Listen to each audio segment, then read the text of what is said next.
અંબિકા ટાઉનમાં એક મહત્વની ઘટના બની છે, જ્યાં દેશી દારૂની વેચાણ કરી રહેલા મકાનને ડિમોલિશન કરવામાં આવ્યું છે। થોડા સમય પહેલા અંબિકા ટાઉનના રહેવાસીઓ દ્વારા જનતા રેડ કરવામાં આવી હતી, જેમાં ખુલ્લું કરવામાં આવ્યું હતું કે આ મકાનમાં ગેરકાયદેસર રીતે દેશી દારૂનું વેચાણ થઈ રહ્યું હતું। જનતા રેડ બાદ રાજકોટ મહાનગરપાલિકાના સ્ટેન્ડિંગ ચેરમેન જયમીન ઠાકરે સ્થળ પર તપાસ કરી અને મકાનને તોડી પાડવાની તકેદારી આપવામાં આવી હતી। રાજકોટના અંબિકા ટાઉન ખાતે દેશી દારૂની વેચાણ કરતા મકાનને ડિમોલિશનની પ્રક્રિયા હાથ ધરવામાં આવી હતી। થોડા સમય પહેલા આ જ મકાનમાં દેશી દારૂનું વેચાણ થતું હોવાથી અંબિકા ટાઉનશીપના રહેવાસીઓ દ્વારા જનતા રેડ કરવામાં આવી હતી। જનતા રેડ બાદ રાજકોટ મહાનગરપાલિકાના સ્ટેન્ડિંગ ચેરમેન જયમીન ઠાકર દ્વારા કરવામાં આવી હતી। સ્થળ તપાસ કરવામાં આવી હતી અને મકાનને તોડી પાડવાની સ્ટેન્ડિંગ ચેરમેન રહેવાસીઓને બાંહેધરી આપી હતી। ત્યારે રાજકોટ મહાનગરપાલિકાના અધિકારી ડિમોલિશન કરવા પહોંચ્યા હતા। આ તકે ડિમોલિશન થાય તે પહેલા જ દલિત સમાજના આગેવાનો માવજી સખિયા અને દલિત નેતા સિદ્ધાર્થ પરમાર ડિમોલિશન સ્થળે પહોંચી મહાનગરપાલિકા અધિકારીઓ સામે વિરોધ કરી ડિમોલિશન રોકવાનો પ્રયાસ કર્યો હતો। ત્યારે હાલ અત્યારે રાજકોટ મનુના ઉચ્ચ અધિકારીઓ, વિજિલન્સ સ્ટાફ, સ્થાનિક પોલીસ કાફલો ઘટના સ્થળે પહોંચી ડિમોલિશન શરૂ કરવાની કામગીરી શરૂ કરવામાં આવી હતી।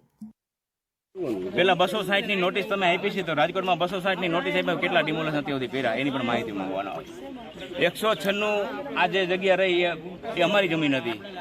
કેન પ્રકાર રાજકોટના બિલ્ડરો પ્લસ ભૂમાફિયા કેન પ્રકારે જમીન પડાવી લીધી। હવે જમીન પડાવી લીધી પછી આ લોકોની જમીનને એક નિયમ મુજબ થોડી જગ્યા છોડવાની થતી હોય, તો એ જગ્યા છોડવાની થતી હોય એની બદલે આ ડિમોલેશન કરી જગ્યા બતાવવા માંગે છે।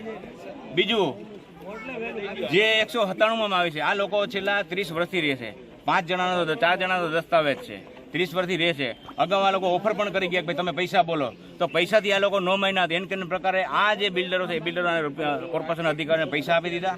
પૈસા આપ્યા એટલે આ કોર્પોરેશન અત્યારે પાડવા માટે આપ્યા। હું રાજકોટના મહાનગરપાલિકામાં ખાસ કરીને જયમીન ઠાકરને કહેવા માંગુ છું, તમે ન્યુસન્સ દલિત સમાજને તમે ન્યુસન્સ શબ્દ વાપરો છે, પણ તમારા કોર્પોરેશનમાં ન્યુસન્સ કેટલું છે ને એ આવનાર દિવસોમાં બતાવશું કરી અને બિલ્ડરોને જમીનો આપી દેવાનું એક બહુ મોટું ષડયંત્ર રાજકોટ મહાનગરપાલિકાના અમુક પદાધિકારીઓ દ્વારા ચાલી રહ્યું છે।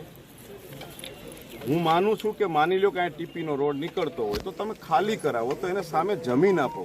તમે એવા કેટલાય મફતના લોકોને જમીન આપી છે જેને કાંઈ લેવા દેવા નથી, સંસ્થાઓના નામે જમીનો આપી છે।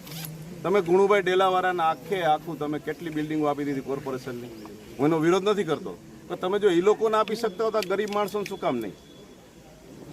હમણાં વાત ઉપડી દારૂ વેચવાની। હું સહમત છું કે દારૂ વેચવા વાળાને પોલીસે પકડવા જ જોઈએ, પણ હપ્તા કોણ લે છે આપણે જાણીશું। અમે ભેગા આવશું રેડ પાડવાના, અને કોઈ પણ દારૂ વેચવા વાળાને જો કોઈ પણ છાવરશે તો એની અમે ધરણા કરવાની તૈયારી મારી। પણ એ ઓઠા હેઠળ તમે ગરીબ માણસોના મકાન ખાલી કરાવો એ ન ચાલે। વિકાસ કરવો છે આપણે રાજકોટનું, ના નથી।